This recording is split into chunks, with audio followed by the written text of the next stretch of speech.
மழை வெயில்னு இன்றைக்கி ஃபுல்லாக மாறி மாறி வந்தாலும் ஈவினிங் என்னமோ கிளைமேட் அப்படியே ரொம்ப காமாக இருந்துச்சு. நல்லா காற்று வாங்கிட்டு இருந்தேன் மொட்டை மாடியில் நின்று. அங்கே ஒரு தென்னந்தோப்பு இருக்கு இல்லையா, அங்கே தான் கரெக்டாக ஈவினிங் 6 மணிக்கு மயிலும் குயிலும் கரெக்டாக அவங்க இசை கச்சேரி வந்து ஆரம்பிச்சிருவாங்க.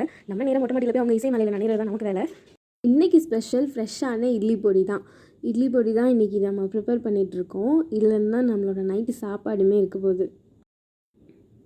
நல்ல முருக வறுத்த எல்லா பொருளையும் போட்டு மிக்சியில் நல்லா சூப்பராக அரைச்சி எடுத்துக்கலாம். இதை எடுத்து தான் அப்படியே ஒரு பாத்திரத்தில் ஸ்டோர் பண்ணி வச்சோம்னா ஒரு 2 வாரத்துக்கு தாங்கும். எங்கள் வீட்டிலலாம் 2 வாரத்துக்கு தாங்காது. ஜஸ்ட் 1 வாரத்துலேயே அப்பப்போ எடுத்து வாயில் போட்டு காலி பண்ணிடுவோம். நம்ம கதைக்கு வரலாம். ஒரு பாத்திரத்தில் 2 ஸ்பூன் இட்லி பொடி எடுத்து போட்டுக்கோங்க. அதில் கொஞ்சமாக தேங்காய் எண்ணெயை விட்டு நல்லா குழப்பி எடுத்துக்கணும்.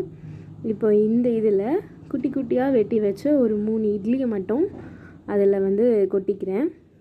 கொட்டி முடித்ததும் நல்லா ஒரு தட்டை வச்சு மூடி குலுக்குன்னு குலுக்கி எடுத்திங்கன்னா சூப்பராக பொடி இட்லி வந்து ரெடி ஆயிரும். சாப்பிட்றதுக்கே அவ்வளோ சூப்பராக இருந்துச்சு.